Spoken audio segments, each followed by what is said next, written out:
Mshahara kwa mtu aliyesoma kozi ya business administration unategemeana na vitu kama kiwango cha elimu, uzoefu, aina ya mwajiri. Hapa sana ongelea ni serikalini au binafsi.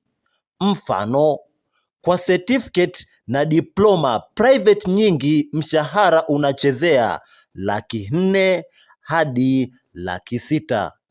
Lakini kwa private nyingi, mtu mwenye elimu ya bachelor degree mshahara wake unachezea 600,000 hadi 1,000,000. Lakini kwa wenye uzoefu mara nyingi mshahara unachezea 1,200,000 hadi 2,000,000.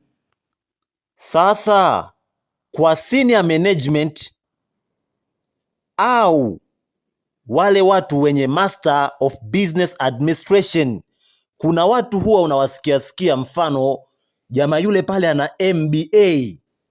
Sasa hao mishahara yao inakuwa inachezea, mfano kwa makadirio ya haraka haraka ni 3,000,000. Wapo wanaolipwa zaidi ya 5,000,000. Kwa hiyo tunakuja pale pale, inategemeana na vitu kama ambavyo nilivitaja awali: kiwango cha elimu, uzoefu wako, lakini pia aina ya mwajiri.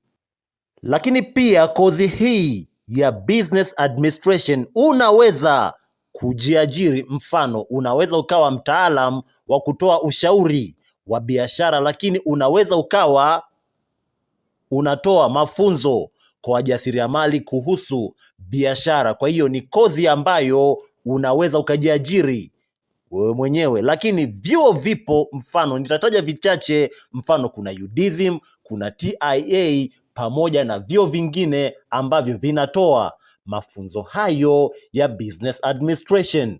Asante sana, nikutakie kila la heri.